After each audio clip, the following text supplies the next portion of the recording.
Hello बच्चों, welcome to के science academy. बच्चों आज जो डिस्कस करने वाले बहुत ही इंपॉर्टेंट टॉपिक है। देखो बच्चों, जो भी बच्चों के रैंक आने वाले हैं उससे पहले बच्चों के जो है टेंशन दिमाग में यही है कि कौन सा गवर्नमेंट कॉलेज हमें मिल सकता है। जैसे कि अलग अलग स्टेट के जो बच्चे हैं, चाहे कोई यूपी का बच्चा है, कोई दिल्ली का बच्चा है, कोई अलग अलग स्टेट के बच्चे हैं, तो उनके दिमाग में बच्चों यही आता है कि उनको जो रैंक आने वाली है उस रैंक के अकॉर्डिंगली उनको कौन कौन से कॉलेजेस मिल सकते हैं। तो देखो बच्चों, इसमें दो कैटेगरी आता है। एक आता है बच्चों जो है हमारा ऑल इंडिया कोटा, जो होता है ऑल इंडिया कोटा, जो कि पूरे के पूरे जितने भी नंबर ऑफ सीट्स होते हैं उसमें से 15% जो होता है वो ऑल इंडिया कोटा होता है। इसमें आप किसी भी स्टेट के बच्चे हो, आप दूसरे स्टेट के मेडिकल कॉलेज में भी अप्लाई कर सकते हो। इसके अलावा जो 85% कोटा होता है वो हर एक स्टेट का अपना होता है, यानी कि उस स्टेट में रहने वाले बच्चे, जो जिस बच्चे के पास उस स्टेट का डोमिसाइल होगा, उस बच्चों के लिए वो रिजर्व रखते हैं। ठीक है, तो सबसे ज्यादा जो मेनली बच्चों का यही रहता है वो होता है ऑल इंडिया कोटा के बारे में, कि अगर मान लो कि जो आपके स्टेट में जो कॉलेज है, आप चाहते हो कि उस कॉलेज के अलावा भी मुझे ऑप्शंस मिले दूसरे स्टेट में, तो उसके लिए बच्चों आपके पास एक ही ऑप्शन है, वो है ऑल इंडिया कोटा।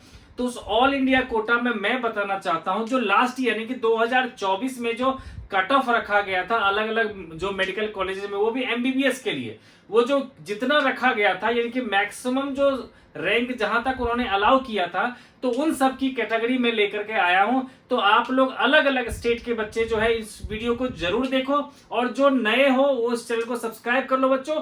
तो हम लोग शुरू करते हैं।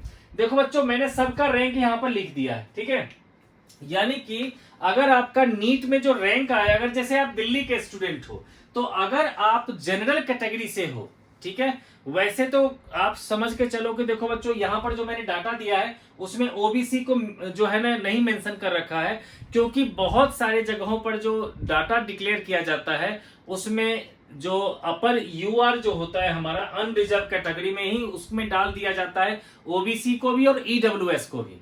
ठीक है, तो इसीलिए क्योंकि ओबीसी में और जनरल कैटेगरी बहुत कम का फर्क रहता है। ठीक है बच्चों, तो यहां पर हमने जो मेन तीन कैटेगरी लिया है, ये अनरिजर्व कैटेगरी और शेड्यूल कास्ट और शेड्यूल ट्राइब्स का। ठीक है बच्चों, तो इसमें से देखो जो दिल्ली का जो बच्चा होगा, अगर उसकी रैंक, अगर मान लो उसकी रैंक, अगर वो अपर मतलब ये जो है अनरिजर्व कैटेगरी में अगर वो चाहता है सीट्स अपने लिए दिल्ली के मेडिकल कॉलेजेस में, तो उसको रैंक लानी पड़ेगी मैक्सिमम टू मैक्सिमम 1752, यानी कि 1752। इससे ज्यादा रैंक है अगर वो अनरिजर्व कैटेगरी में है तो उसको एमबीबीएस की सीट नहीं मिलेगी।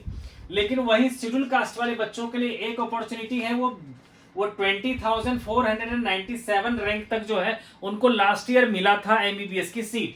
और वही जो है एसटी ट्राइब, जो शेड्यूल ट्राइब्स के बच्चे हैं, उनको मिला था 38,108 रैंक तक उनको दिल्ली में एमबीबीएस की सीट्स मिल गई थी। ठीक है बच्चों, उसके बाद अगला स्टेट लिखा हुआ है बच्चों यूपी।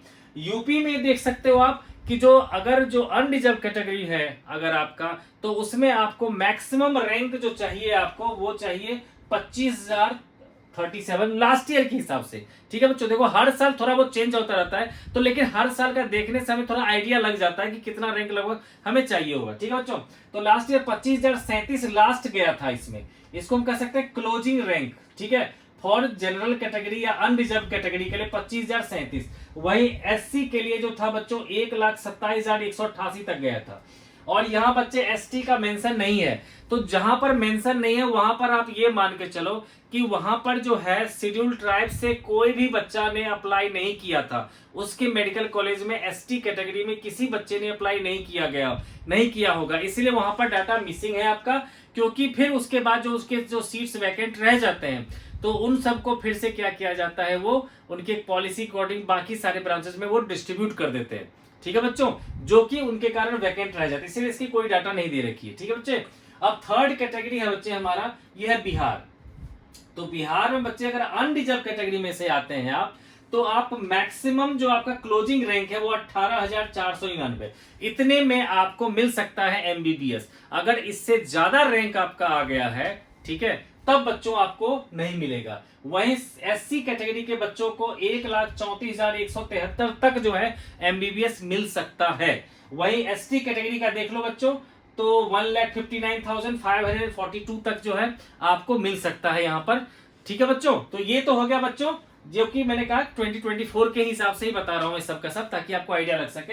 वही बच्चों हम जल्दी जल्दी चलेंगे। राजस्थान में देखो बच्चों, तो राजस्थान में जो है 25,000 बच्चे, 25,000 रैंक तक के जो है अपर मतलब अनरिजर्व कैटेगरी वाले जो बच्चे हैं उनको मिल सकता है। वहीं जो है अगर एससी में आते हैं, एससी कैटेगरी में, तो 1,27,188 तक मिल सकता है। वहीं पर मध्य प्रदेश में देखो बच्चों, जो थोड़ा सा बढ़ गया है मध्य प्रदेश में, जबकि यूपी में भी बहुत ज्यादा रैंक तक था, ठीक है। और उसके बाद है मध्य प्रदेश का, वैसे राजस्थान में 25,000 था। तो देखो बच्चों, मध्य प्रदेश में भी 22,785 रैंक तक जनरल कैटेगरी को मिल सकता है एमबीबीएस की सीट। वहीं पर एससी कैटेगरी में 1,30,922 रैंक तक मिल सकता है।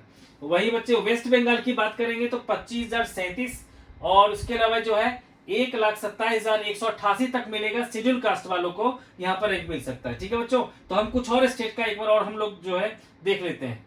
तो देखो बच्चों, अब नेक्स्ट जो स्टेट है हमारा वो है पंजाब। और देखो इसमें से जो अनरिजर्व कैटेगरी में है कि 24,800 तक अगर आपका क्लोजिंग रैंक तक वो जो है एमबीबीएस देगा। इसके अलावा एससी कैटेगरी में 1,28,593 तक के रैंक वाले बच्चों तक को मिल सकता है, यहाँ पर आपको एमबीबीएस मिल सकता है। इसी के अलावा जो एसटी कैटेगरी में है वो 1,56,695 रैंक तक के बच्चों को मिल सकता है यहाँ पर एमबीबीएस। वही हिमाचल की बात करेंगे तो हिमाचल में आपको थोड़ा सा कंपटीशन टफ है, 15,425 रैंक तक जो है अनरिजर्व कैटेगरी में आता है। और वहीं पर एससी कैटेगरी में 1,33,589, वहीं पर जो है एसटी में आपका 1,06,570। ये भी थोड़ा सा देखने की बात है। देखो यहाँ पर जो है एससी में ज्यादा तक अलाउ कर रखा है, जबकि एसटी कैटेगरी में जो है थोड़े से कम दे रखा है। और वही देखो बच्चे, छत्तीसगढ़ की बात करते हैं तो छत्तीसगढ़ में क्या होता है कि अगर जनरल कैटेगरी से हैं आप तो 24,628 लास्ट है आपका क्लोजिंग रैंक है, जहां तक आपको एमबीबीएस मिल सकता है। जबकि एससी कैटेगरी में 1,18,666 तक मिल सकता है। और वहीं पर जो अगर एसटी कैटेगरी में है तो 1,50,935 तक मिल सकता है। वही बच्चे गुजरात की बात करेंगे तो 24,795 तक आप अगर आप अनरिजर्व कैटेगरी में है तो आपको एमबीबीएस मिलेगा। वहीं एससी में 1,37,468, और वहीं पर आपको एसटी कैटेगरी मिलेगा 1,68,888। वही बच्चे देखो, अगर महाराष्ट्र की बात करें तो 25,194 तक आपको अनरिजर्व कैटेगरी में मिलेगा एमबीबीएस सीट। और अगर आपका रैंक 1,37,174 यानी कि 1,37,174 1,37,174 रैंक तक है अगर आपका एससी कैटेगरी, तो आपको एमबीबीएस मिल सकता है। वहीं हम चलते हैं हरियाणा की, तो देखो बच्चों, हरियाणा में आपको 16,404 रैंक तक अगर आपको आता है तभी आपको एमबीबीएस सीट मिलेगा, अगर आप अनरिजर्व कैटेगरी से हैं। अगर आप शेड्यूल कास्ट से बिलोंग करते हैं देन 1,27,722 तक ऑप्शन है आपके पास। और यहाँ भी देखो एसटी कैटेगरी में कंपटीशन ज्यादा है, तो यहाँ पर क्या है बच्चों, 1,25,553। ठीक है बच्चों, तो ये बताया मैं बच्चों कि जो से आप किसी भी स्टेट में हो, अगर दूसरे स्टेट में आप चाहते हो कि आपको किसी मेडिकल कॉलेज में आपको सीट्स मिल सके, तो वो ये रैंक है कि कितने रैंक तक आपको किस स्टेट वाले जो है आपको अलाउ कर सकते हैं। तो नेक्स्ट वीडियो में लेके आऊंगा कि बच्चों की अलग अलग स्टेट्स के जो अलग अलग जो है मैक्सिमम, जैसे कोई जो है 8 लाख तक रैंक के बच्चों को गवर्नमेंट कॉलेज अपने स्टेट में देता है, तो किस स्टेट में कितना रैंक तक मिल जाता है, यानी कि आपके अपने स्टेट में आपको कितना रैंक तक एमबीबीएस की जो है ना सीट्स मिल सकती है अलग अलग कैटेगरी में। तो उसका वीडियो मैं नेक्स्ट वीडियो लेकर आऊंगा बच्चों, तो मेरे चैनल को सब्सक्राइब करो। मिलते हैं आपसे नेक्स्ट वीडियो में।